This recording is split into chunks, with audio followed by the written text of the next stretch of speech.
Eier, wir brauchen Eier. Genau, Olli. Moin moin und herzlich willkommen zum TWS. Es ist kurz vor Ostern und was passt da besser als Eier zu basteln? Genauer gesagt die berühmtesten Eier der Filmgeschichte.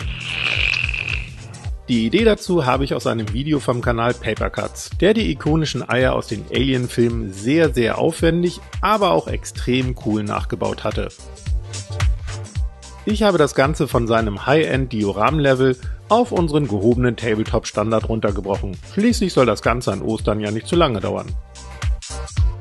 Das Wichtigste, was ihr neben den üblichen Bastelmaterialien braucht, sind Pistazien. Allerdings nur die harten Außenschalen, das Innere könnt ihr problemlos wegfuttern. Dazu noch eine Acrylpaste. Ich habe hier die Light Modeling Paste von Liquitex, auf die ich gleich noch näher eingehe. Dann noch mindestens eine weitere Strukturpaste, etwas Green Stuff oder Milliput, einen Trinkhalm und eine transparente Acrylpaste. Zur Not geht aber auch Glanzlack. Als erstes werden die Pistazienschalen von den inneren Resten gesäubert und mit Seifenwasser gereinigt, um alle salzigen Rückstände zu entfernen. Modelliert dann aus Green Stuff etwa erbsengroße Kügelchen und gebt einen Klecks Holzleim obendrauf. Steckt dann 2 möglichst kleine Pistazienschalen hinein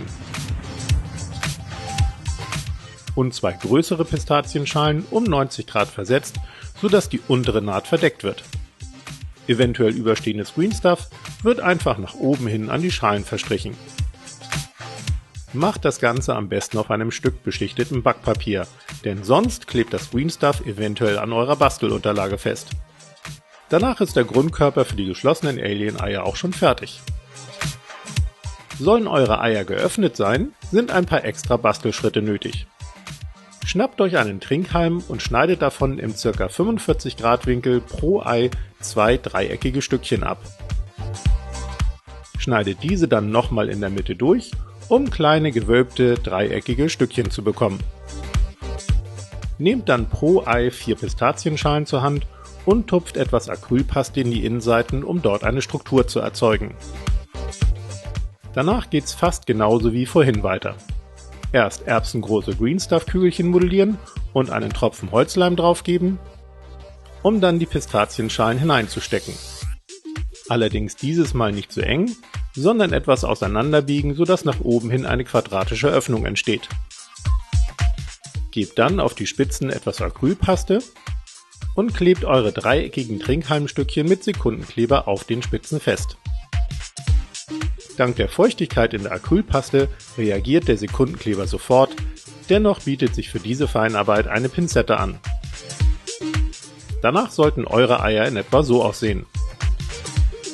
Füllt als nächstes die Übergänge zwischen den einzelnen Schalen etwas mit Acrylpaste auf bzw. spachtelt die Ritzen damit zu. Das sorgt für eine gleichmäßigere Form und spart im nächsten Schritt etwas von den eventuell teureren Pasten. Danach geht's nämlich an die Gestaltung der Außenhülle mit Hilfe einer Strukturpaste. Und damit niemand denkt, ach nö, die Paste habe ich gar nicht, ich kann die Eier gar nicht basteln, setze ich 3 verschiedene Pasten ein. Einmal die bereits verwendete Acrylpaste von Liquitex, dann Thick Mud von Vallejo und noch Agril & Badland von Games Workshop. Die Pasten müssen nicht allzu dick aufgetragen werden, sie sollen nur die Ritzen füllen und für weiche Übergänge sorgen. Mit einem Borstenpinsel und Tupfbewegungen lassen sich die Pasten dann gleichmäßig verteilen und die Oberflächen modellieren. Auf die gewölbten Spitzen der geöffneten Eier kommt dann noch etwas von der Acrylpaste, um dort ebenfalls eine Struktur zu erhalten. Faltet euch dann aus Backpapier einen kleinen Trichter. Gebt etwas Acrylpaste hinein und schneidet eine winzige Öffnung in die Trichterspitze. So habt ihr eine Art Spritze und damit lassen sich jetzt oben auf den geschlossenen Eiern Nähte ziehen. Wer hat, kann hierfür auch einen 3D-Liner verwenden. Solche Stifte sind übrigens extrem praktisch, wenn man zum Beispiel grobe Schweißnähte modellieren will. Die Nähte werden über Kreuz auf die Eier gesetzt, um sie dann mit einer Messerklinge mittig zu teilen. Ist etwas fummelig, aber danach sind die Eier auch schon fertig modelliert. Ein Tipp aber noch, sobald das Agril & Badland getrocknet ist, gebt nochmal stark mit Wasser verdünnten Holzleim drüber, um die doch etwas bröckelige Oberfläche zu härten. Lasst dann alles gut durchtrocknen. Für die Bemalung der Außenhüllen nehme ich ein Grau, ein Erdbraun und ein mittleres Grün. Das Grau wird großflächig aufgetragen, um dann etwas Erdbraun nass in nass hineinzutupfen. Das Grün wird hauptsächlich auf und rund um die Nähte getupft.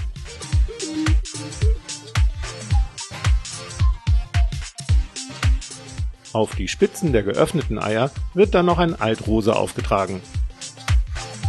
Nach dem Trocknen geht's aus mit einem schwarzen Wash weiter, um die Vertiefung zu betonen. Rund um die Spitzen und auf das Altrosa wird aber ein brauner Wash getupft. Ist wiederum alles getrocknet, werden die Außenbereiche mit einem Graugrün oder Hellgrau trocken gebürstet.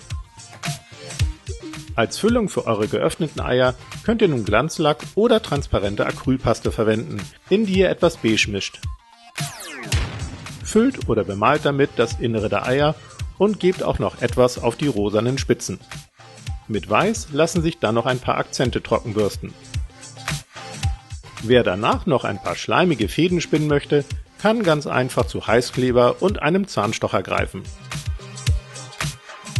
Damit kreiert ihr im Handumdrehen extra Alien-Schleim. Abschließend bietet sich ein Seidenmattlack als Versiegelung an, um eure Alien-Eier spielbereit zu machen. Oder ihr macht das vor dem Auftragen des Heißklebers, dann wird der nicht ganz so milchig.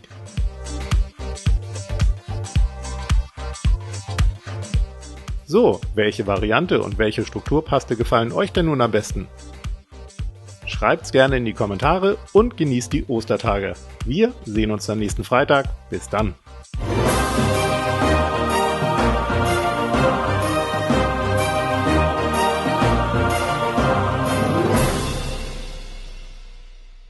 Game over, man. It's game over. What the fuck are we gonna do now? What are we gonna do?